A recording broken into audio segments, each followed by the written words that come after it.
ঢাকা বাংলাদেশ থেকে চলে গেলাম ভারতের ত্রিপুরা রাজ্যের রাজধানী আগরতলায়। ভিন্ন সংস্কৃতি, মানুষজন, জীবন ব্যবস্থা, হোটেল ফ্যাসিলিটি, খাদ্যাভ্যাস যেগুলো আমি ত্রিপুরায় ভ্রমণ করে এক্সপিরিয়েন্স করেছি, ওয়ান্ডারফুল ছিল। সবকিছু আমি এই ভিডিওতে শেয়ার করব। আপনি যদি ভারতের ত্রিপুরা রাজ্য ভ্রমণ করতে চান তাহলে ঢাকা থেকে সবচেয়ে শর্টেস্ট দূরত্ব হলো ত্রিপুরা রাজ্য, যেটা অনলি 129 কিলোমিটার। ত্রিপুরা ভারতের উত্তর পূর্ব দিকে অবস্থিত একটি রাজ্য যেটা বাংলাদেশের ব্রাহ্মণবাড়িয়া জেলার সাথে বর্ডার শেয়ার করছে। চলেন ভ্রমণ শুরু করা যাক। ঢাকা থেকে ব্রাহ্মণবাড়িয়াগামী একটি ট্রেনে উঠে পড়বেন। ব্রাহ্মণবাড়িয়া জেলার যে লাস্ট স্টেশনে আপনি থামবেন সেটা হলো আখাউড়া স্টেশন। স্পেশালি গাইজ মহানগর প্রপাতিতে উঠলাম, যেটার স্পিড অসাধারণ। I love it. Normally Dhaka থেকে আপনার 3 ঘন্টা সময় লেগে যাবে আখাউড়া জংশনে পৌঁছতে, আর আমি যেহেতু ভৈরব থেকে উঠলাম সো আমার সময় লাগছে মাত্র 1 ঘন্টা। Near the station here's a বাজার। Right now I'm walking through Akhaura Bazaar and my destination is to Akhaura Land Port. So let's go there. আগে একটু খায় নেই কারণ আমি অনেক হাংরি। তারপর আখাউড়া বাজারে অ্যাভেলেবেল অটো রিক্সা আছে, ভাড়া মাত্র 30 টাকা, যেটা আমাকে আগরতলা স্থলবন্দরে পৌঁছে দেবে।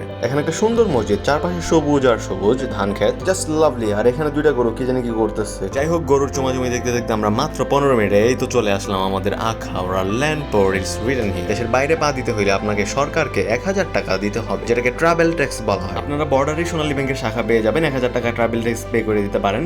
আর আমার যেহেতু অনেক বুদ্ধি, আগে আমি সোনালী ব্যাংকের শাখায় 1000 টাকা জমা দিয়ে দিছিলাম যাতে লাইনে দাঁড়ায় কষ্ট না করতে হয়। তারপর আর কি বাংলাদেশে আর ইন্ডিয়ান ইমিগ্রেশন শেষ করে অল্প সময়ের মধ্যে আমি ইন্ডিয়ায় ঢুকে পড়লাম। Guys, I have just finished my immigration and right now I'm staying at India, Agartala. That is part of India. আমি নিজেও জানি না আমি কি করব না করব। আমি অনেক টায়ার্ড, সো আমাকে একটা হোটেল ম্যানেজ করতে হবে। বর্ডারের অনেক কাছে বটতলা নামে একটা জায়গা আছে যেখানে আপনি অনেক হোটেল পেয়ে যাবেন। তো দেখা যাক আমি কি করতে পারি। এখানে যে একটা পুলিশ হেডকোয়ার্টার আছে, টুরিস্ট হিসেবে আপনি যদি কোনো প্রবলেম ফেস করেন তাহলে তাদের সাথে কথা বলতে পারেন, কারণ তারা সুপার হেল্পফুল। আপনি যদি আগরতলা ল্যান্ডপোর্ট দিয়ে ইন্ডিয়ায় ঢুকেন তাহলে আপনাকে অবশ্যই বটতলা নামে জায়গাটিতে আসতে হবে। সো বটতলায় আসলে আপনি ইজিলি অনেক হোটেল পেয়ে যাবেন। Oh man, what a car, gorgeous car ever, lovely. Guys, now I'm staying at hotel and this is my room and the price is only 500 taka. Whole night I slept here. This is the mirror and here's the fan light and here's a blanket and all this my braces, okay?